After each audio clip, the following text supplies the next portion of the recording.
Hola, ¿qué tal? Buenas tardes, bienvenidos a este ciclo de entrevistas del canal de TV del diario digital Conclusión. Esta vez es una tarde que tiene que ver con una agenda semanal que, si se quiere, viene preocupando a los argentinos. Cuando digo argentinos, digo distintos sectores, algunos ahorristas, particulares. Nosotros creemos que el tema es el Banco Central. Bien, pero el Banco Central, ¿qué es hoy? Si no, para muchos, la referencia de lo que es el dólar. Dólar raro, un dólar que si lo tomamos por lo que es el blue, son 5 millones de pesos por día, el contado con liqui 30 millones y el dólar oficial con un precio completamente distinto y casi 100% menos a 85, 87 pesos cada uno de ellos, pero que mueve un mercado de 1.000 millones. Entonces la pregunta es, ¿qué es lo que está pasando? Nosotros, para tratar de aproximarnos al menos a esta realidad y tratar de entender qué es lo que pasa, estamos en contacto con Guillermo Robledo, quien es el referente del Observatorio de la Riqueza, padre Arrupe, vamos a aclararlo, PIA, Peronismo de la Inteligencia Artificial. Guillermo Robledo, te doy la bienvenida, buenas tardes, ¿cómo estás? ¿Qué tal, Aldo? ¿Cómo están? Muchas gracias por volver a estar juntos acá en este momento crítico. Por favor, no, la consulta es porque sé que has venido haciendo algunos ciclos que de alguna forma están desnudando lo que significa el Banco Central en un país periférico como el nuestro y cómo esa herramienta a veces no da la respuesta que requiere para el pueblo, ¿no? Entonces te quería preguntar, ¿cómo estás viendo todo este manejo? Mirá, evidentemente estamos ante una situación que yo te diría que no tiene precedentes en la historia de la democracia. Uh-huh. Digamos, estos primeros 10 meses del gobierno del Frente de Todos ha hecho, fíjate, todo un tema de arreglar el tema de la deuda con los bonistas. Uh-huh. Sin embargo, eso parece que pasó hace un siglo y no tuvo ningún efecto positivo. No es por una crítica a la forma en que se arregló, es otro tema ese, pero sí la caída de los bonos después del arreglo y esta situación con el dólar demuestra que el problema estructural es mucho más grave que el problema puntual de lo que era el arreglo con los bonistas, incluso de lo que el arreglo con el Fondo Monetario Internacional. Sí. Porque ¿qué pasa? Nosotros hicimos un informe desde una óptica distinta, digamos, a la que habitualmente se hace en los medios periodísticos. Y creemos que hay un problema estructural muy grave, que es el siguiente. Cuando uno suma la cantidad a grandes rasgos, 4 sectores, que son los que demandan dólares en la Argentina, se encuentra que sumados tienen un piso entre 35.000 y 40.000 millones de dólares por año de demanda. Ahora lo voy a desarrollar. Bien. Y tenemos para abastecer eso solamente el superávit comercial, porque están cerrados los mercados de capitales internacionales, mercado nacional de dólares no hay, el Fondo Monetario también ya pasó todo su límite de posibilidad de financiar con el gobierno de Macri. Entonces tenés un problema grave de un agujero de 25.000 millones de dólares para arriba por año, entre los dólares disponibles y los dólares demandados. Esos dólares demandados están compuestos por la parte financiera del conjunto de las deudas, que no es solamente los bonistas, sino también las deudas de los organismos multilaterales, el Fondo Monetario, la deuda privada de las empresas privadas extranjeras. Todos esos sectores aproximadamente son unos 300.000 millones de dólares que están a una tasa promedio entre el 6 y el 7%. Pongámosle un 5 conservadoramente. Uh-huh. Bueno, ahí tenés una demanda de 20.000 millones de dólares de intereses por año. Aunque se haya diferido un poco la parte, digamos, de intereses de los bonistas con el acuerdo, el resto de los sectores tienen que estar pagando religiosamente cada vencimiento todos los años, todos los meses que se producen. Uh-huh. Después tenés el sector de las empresas extranjeras, que es el otro sector que presiona mucho en la cuestión del contado con liqui, el dólar MEP y los distintos mecanismos que tienen las empresas extranjeras para transferir utilidades al exterior. Ahí vos tenés un piso de entre 7.000 a 10.000 millones de dólares según cómo le vaya la dinámica del mercado interno de que esas empresas transfieren dólares al exterior todos los años. Estos son datos que están en el Banco Central. Entonces ya tenés 25 más 10, 35 mil millones. Después se suman los famosos ahorristas de los $200, que son los pequeños ahorristas argentinos que buscan defenderse en su gran mayoría, buscan defenderse de la inflación, que en general oscilan en, pongámosle, unos 4 mil millones de dólares, según como sean las normas del Banco Central, por año. Y después tenés el turismo, que también fluctúa, que otro demandante de dólares. La suma de eso ya te está dando ahí nomás los 40 mil millones de dólares, que solamente pueden ser abastecidos o por deuda externa, que fue lo que hizo Macri, o por superávit comercial. Pero el superávit comercial no alcanza. Entonces, en esas condiciones, la presión sobre el dólar, fíjate, o sea, todo el mundo buscando 40 mil millones de dólares y hay 15 mil. Entonces, ese para nosotros es el factor estructural que hace que durante el periodo de Macri el dólar pasó de 10 a 60. Fíjate que es una devaluación muy fuerte. Y ahora, en estos primeros 10 meses, hemos pasado de 60 vamos a poner un dólar promedio, a 140, entre las distintas opciones, para no ir al blue. Entonces, la tendencia es la misma. El problema es, ya te digo, que se está buscando algo muy escaso por estos conjuntos de factores. Es un problema estructural que nunca había pasado en la democracia, porque siempre había una devaluación y la devaluación ayudaba a recomponer los mercados externos. Sí. El problema es que hoy no hay devaluación posible, porque hay una crisis mundial que, aunque suban un poco los precios de los granos y demás, como ha subido la soja, los volúmenes de demanda siguen afectados por la crisis mundial, que ya la conocemos, la pandemia y todo eso. Entonces, no hay devaluación posible que recomponga ese flujo de dólares que necesita la Argentina. Entonces, estamos ante un problema estructural que, si uno lo proyecta en el tiempo de un gobierno de 4 años, es un agujero de 100 mil millones de dólares, sea quien sea el presidente. Claro. Obviamente esto se originó por el endeudamiento de Macri, ¿no?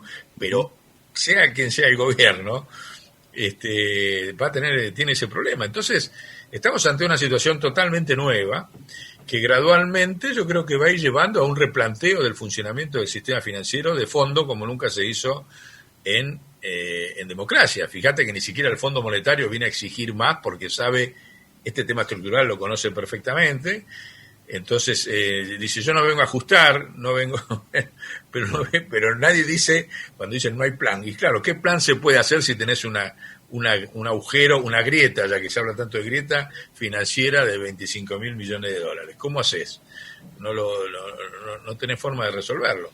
Entonces nos parece que el Banco Central ahí, la política económica con el Banco Central como herramienta principal, va a tener que empezar a separar, digamos, a desconectar la dinámica de la economía interna que funciona en pesos y poner un problema, digamos, como es el sector de balanza de pagos que acabo de describir, acotarlo, porque si no lo desconectamos de alguna manera o le ponemos límites al flujo de uno sobre otro, estamos en esta situación que es crítica, ¿no? Claro, a la necesidad, de alguna forma, Guillermo, entonces a la necesidad se le suma el espanto, porque ya no es una cuestión acerca de si es correcta la prioridad política y qué respuesta técnica se le puede dar. Digamos, si no se hace esto sí o sí, vamos a la catástrofe. Mirá, a mí no me gusta ser catastrófico, me gusta siempre ser esperanzador, sí, digamos, ¿no? Y ver este problema estructural, como ya te digo, que es la primera vez que lo enfrenta la democracia argentina en estas dimensiones, como una posibilidad de generar una esperanza, un cambio estructural, completamente. Porque la realidad es que la parte de la economía en pesos sigue funcionando, no es que está funcionando a pesar de la pandemia y demás, sigue andando, no hay un problema de desabastecimiento de los insumos, no hay un problema, puede haber algún caso crítico, digamos, en importación, pero la parte de la economía en pesos sigue funcionando. Fíjate que hay una tranquilidad social, no hay una tensión social, no estamos en el 2001 donde estaba todo el mundo cortando calles, o había despidos, o había cierres de fábrica. No, la política que hizo el gobierno de los ATP más el IFE durante la pandemia ha hecho que haya una tranquilidad social. Y eso está financiado con emisión de moneda. Entonces, la parte de la economía en pesos, fíjate que no hay tensión social, salvo el problema de las ocupaciones, que es otro problema de tierras, es un problema completamente distinto y mínimo al lado de la dinámica con la que... Seguro. Entonces, la parte de la economía en pesos sigue funcionando. Eso es lo que permite que, ya te digo, que yo no veo una situación catastrófica y mucho menos veo, como siempre se empieza a anunciar en estas fechas, que en diciembre va a haber un estallido y demás. Claro. No, porque la parte de la economía en pesos, al gobierno liberar al Banco Central para emitir moneda, como lo hizo, más, menos y demás, no importa, ha planteado una situación que no es catastrófica. Obviamente hay que perfeccionar y profundizar esa política, que me parece que es la gran discusión con el Fondo Monetario. O sea, fíjate vos que el Fondo Monetario acaba de sacar un informe donde dice que el año que viene todos los países del mundo, por la crisis, por la pandemia y demás, van a tener un déficit fiscal de piso casi 14%. 14% de déficit fiscal para todos los países del mundo prevé el Fondo Monetario. Y nosotros estamos mandando, se mandó el gobierno un presupuesto con 4,5% de déficit fiscal. Fíjate que el mundo va a tener 3 veces más déficit fiscal que mandó el presupuesto el gobierno. Claro. Entonces tenemos un margen ahí para seguir, viste cómo son los presupuestos, se mandan, se aprueban, pero después las modificaciones son mensuales el año que viene.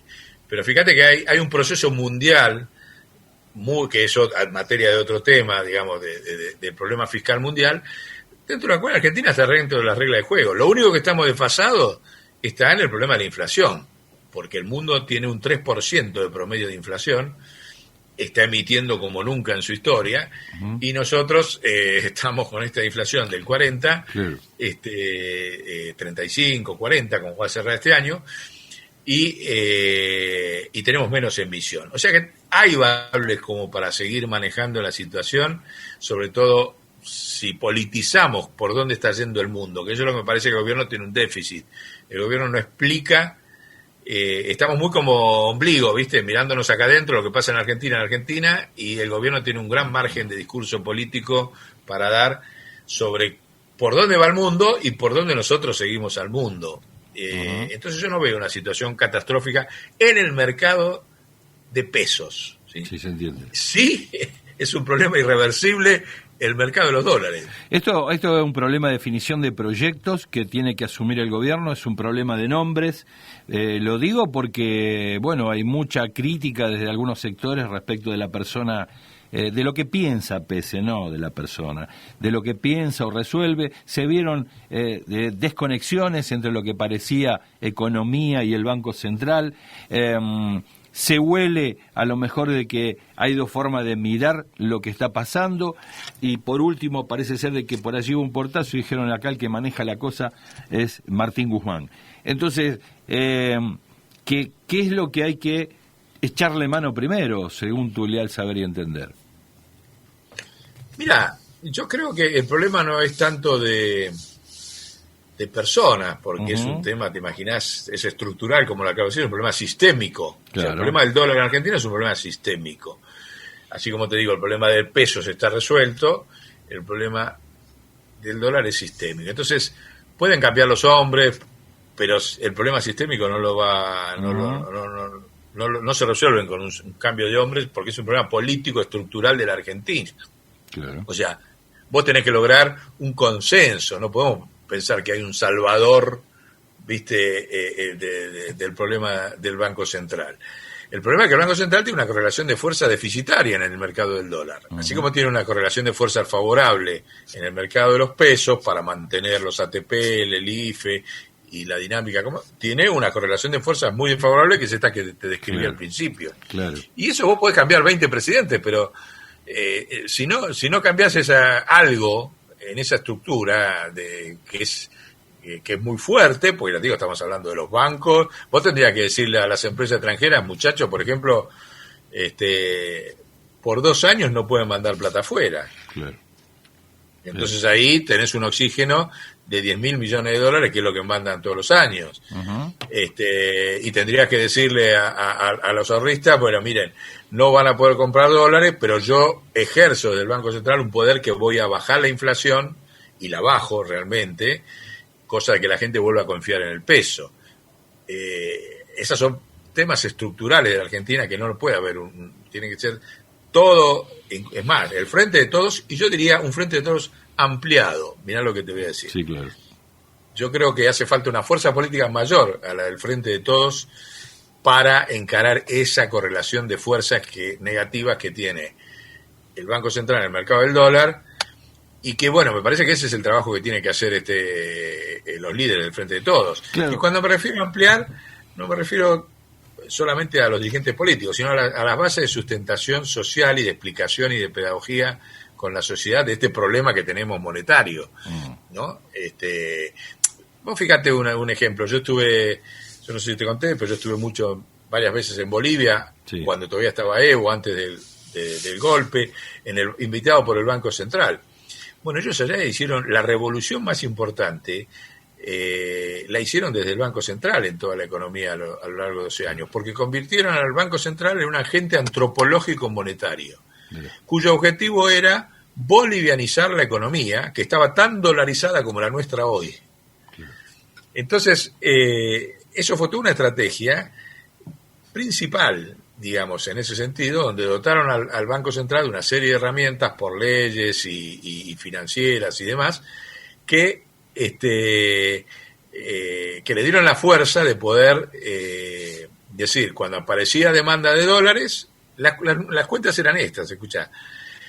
Ellos tenían unas reservas de casi 8.000 millones de dólares, y cada vez que aparecía algún pedido de máximo de 50 millones de dólares, mirá la diferencia, lo podían doblegar, porque tenían un poder de mercado, un poder de fuego de esas proporciones, 8.000 contra 50. Ahora, eso lo construyeron previamente con una serie de medidas y leyes nuevas que convirtieron al Banco Central de Bolivia en el Banco de Desarrollo de Bolivia, no solamente en el Banco Central. Lo mismo hizo Noruega. Entonces, eso me parece que es el cambio institucional que tendría que impulsar el Frente de Todos, para lo cual tiene que ampliar la base de sustentación. Por ejemplo, yo creo a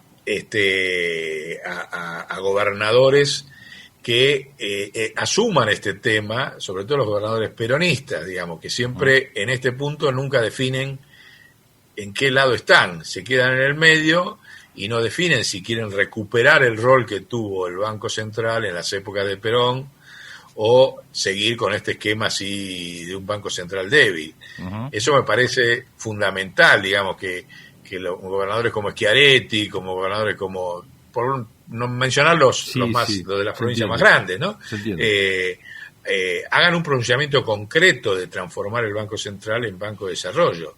Eso sería ampliar, digamos, ¿no? No estamos hablando de una cuestión de ampliación electoral, viste, de cargos, sino de consenso, ¿no? Sí. Incluso estoy seguro que a muchos sectores radicales, aún dentro o sea, porque es un problema de sentido común esta situación, y no es ideológico, porque cuando te pones a hacer los números, estos números que yo te acabo de escribir son así de contundentes, no es un problema político. Entonces, me parece que lo que tiene que hacer el Frente de Todos es lanzar una ofensiva política de ampliación del Frente de Todos, camino a esto, y es más, la negociación con el Fondo Monetario, yo creo que tiene que incluir este tema como una cuestión central. Claro. No es una negociación clásica, estas de que venía el Fondo Monetario y te planteaba ajustes en las jubilaciones y ajustes en la reforma laboral. No, si dicen que es un Fondo Monetario nuevo, como dicen, y yo creo que puede serlo más, estamos a 10 días del cambio de elecciones en Estados Unidos, es casi seguro que pierde Trump. Entonces, bueno, probar 3 meses una negociación con el nuevo poder de Estados Unidos, que va a ser demócrata, entienden de que la Argentina está en este problema estructural, que tiene que transformar su Banco Central en Banco de Desarrollo, que tiene que acordar con las empresas esta suspensión, que no significa expropiar, digamos, o sea, si ellos ganan plata, bueno, pero la tienen que dejar acá, en algún instrumento, un bono en dólares, pero que recién lo van a ver dentro de 2 años, hasta que la crisis esta se resuelva. Ese tipo de soluciones me parece que es la que tendría que tomar, creativas, consensuadas. Ya te digo, este es un consenso que va más allá de sacarse una foto con los gobernadores en Olivos. Es un consenso de fondo, sí, más profundo. Y presentárselo al Fondo Monetario, como mire, los argentinos queremos volver a tener un banco de desarrollo para resolver el problema estructural del dólar, si no, no lo vamos a poder resolver. Se entiende. Y nosotros tenemos desarrollado toda esta idea. Ahora, perdón. Ahora, según este déficit que vos nos planteabas al inicio y que hablabas de un problema que es de carácter estructural, cuando nosotros miramos a Argentina y vemos su estructura productiva, la pregunta va de suyo, porque también creo que se le podría sumar a esto acompañar con los organismos de contralor aquellos sectores de la economía donde la evasión, la elusión, el contrabando, el lavado y un montón de factores más parece ser de que están de alguna forma descuidados, porque si no, y coincido con vos en esto, si no generamos algún tipo de organismo que saque a los controles de las exportadoras que son privados y ponen al Estado para desentar determinadas prácticas, vamos a seguir también teniendo una resolución institucional, pero por el otro lado del agujero nunca lo tapamos. Entonces, exacto. ¿Cuánto hemos perdido ya con esto? No solo con la reforma estructural que necesitamos, sino con lo que tenemos y no ejercemos. Mirá, lo que vos decís tiene 2 aristas para contestártelo así, rápido. Sí. Esa institucionalidad está, y sería muy novedoso, no hay que inventar nada. Exacto. Y dada la crisis, en el marco de la Ley de Defensa Nacional, que es lo que nosotros impulsamos. La Ley de Defensa Nacional no es una ley que uno piensa que es solamente para problemas militares, claro, pero no es así. La Ley de Defensa Nacional es una ley que está por arriba de estructura federal, que tiene un decreto reglamentario que hizo justamente Néstor Kirchner y Alberto Fernández lo firmó cuando era jefe de gabinete con él, donde plantea que son aspectos militares, pero también el cumplimiento de la Carta Orgánica de las Naciones Unidas, cosa que no se sabe. La Carta Orgánica de las Naciones Unidas es una carta que de militar no tiene nada, sino de la vigencia de una serie de derechos, de soberanía, etcétera, que dio origen a las Naciones Unidas. Entonces, en virtud de eso, que está inspirada la Ley de Defensa y la reglamentación de la Ley de Defensa, el gobierno hoy tiene facultades para establecer esta ley crea un órgano que se llama el CONADE, el Consejo Nacional de Defensa, y el presidente de la Nación tiene facultades totales para incorporar al CONADE a todos los órganos de Estado que él seleccione. Claro. O sea, él decide que el Banco Central pasa a integrar el CONADE y pasa a integrar el CONADE. Es más, el CONADE está formado no solamente por el presidente, sino también por el vicepresidente, en este caso sería vicepresidenta, y también por integrantes de la oposición política. Así está previsto en la Ley de Defensa Nacional y en su artículo reglamentario. Esto permitiría tener un poder, o sea, ejercer un poder que se tiene y no se está ejerciendo, como bien vos dijiste, sobre el tema puertos, contrabando, es más, sobre el narcotráfico, claro, que es otro problema grave, desde un órgano de Estado que existe y no se está usando. Sí. Sí, porque estas cuevas que yo no creo que las ignore nadie, vos caminás por Florida y tenés un arbolito cada 4 metros y tenés las cuevas que con las puertas abiertas que te reciben con todos los colores y no puede ser que nadie lo ve. Y hubo los otros días un operativo allí donde estuvo Gendarmería, yo no sé si secuestró teléfonos y si pudo precisar estas cuevas con quienes se comunicaban, si había algunos bancos que se dicen, no digo oficiales, sino bancos que operan en la plaza local, que ni siquiera son argentinos. Entonces, si empezamos a mirar y a tallar un poquito eso, creo que algo vamos a encontrar en el marco de todo esto. Ahí te doy un dato de color pero de color dramático. A ver. Vos sabés que, o todos sabemos que las comisarías se compran y se venden. Uh-huh. Ser comisario de la primera, sí, que es la que tiene justamente la jurisdicción sobre la City bancaria, sí, que vos sabés, es la comisaría más cara para comprar. Sí, está en la ciudad grande. Sorteo y licitaciones. Entonces, vos ante esa situación tenés que generar una estructura por arriba de esa situación, que es la Ley de Defensa Nacional. Sí, claro. Si vos lo dejás de que es un territorio que controla la Policía Federal, y bueno, ya sabés cómo funciona, no alcanza, evidentemente no alcanzó. Por eso yo creo que hay condiciones, pero ya te digo, lo importante es ampliar. Cuando vos decís, tengo una ley donde va a estar la oposición sentada en el ejercicio de la defensa del problema central, que es la crisis de balance de pagos, ni más ni menos, bueno, estás ampliando el espectro de participación, porque no es solamente el oficialismo, ¿no? Sí, claro. Entonces hay caminos, hay institucionales que se pueden poner en vigencia muy rápido, pero lo importante es que el Fondo Monetario esté de acuerdo, porque si no te vas a chocar con el Fondo Monetario. Sí. Una cosa es decir, mire, sí, el Fondo Monetario acepta que el Banco Central de Argentina pase a estar en el marco de la Ley de Defensa. Nunca pasó, está claro esto. Sí.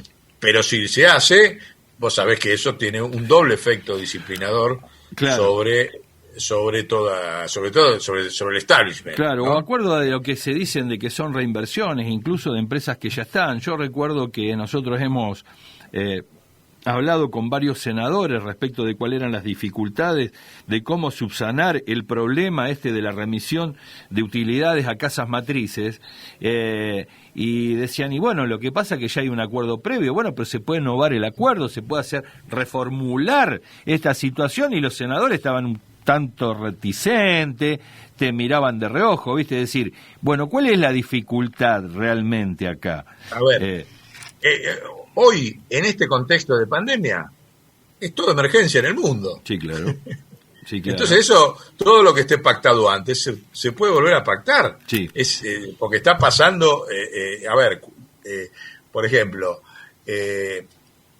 la Comunidad Europea se la pasó 3 meses discutiendo que iba a emitir 750.000 millones de subsidios para todas sus empresas. Sí. Y le puso como condición nueva, por eso lo que vos decís, lo pactado se cambia, y sí, en otras condiciones se cambia.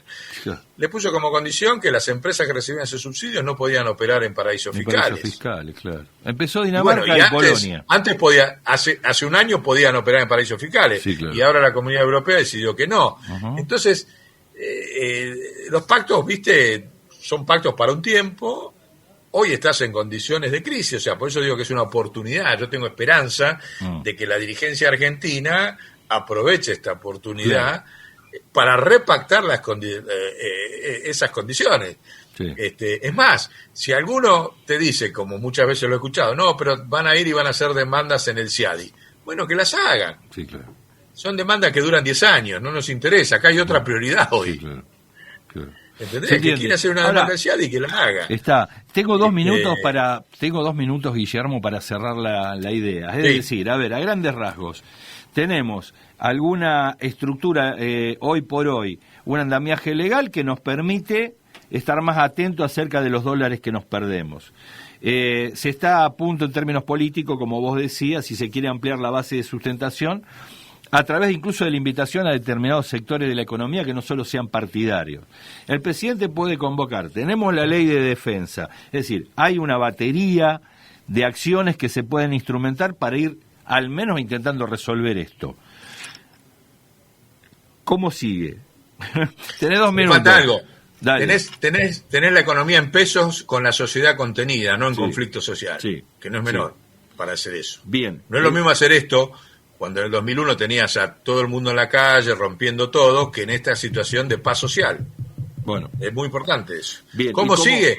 Y bueno, yo creo que los acontecimientos van a seguir zamarreando el Ejecutivo. Zamarreándolo, y en algún momento estas ideas van a madurar. Nosotros la estamos sembrando, la estamos por todos lados.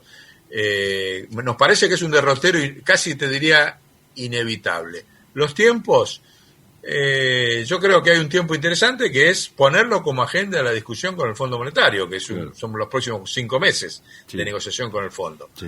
Si logramos meterlo ahí, bienvenido, porque ahí tendríamos una fuerza estructural.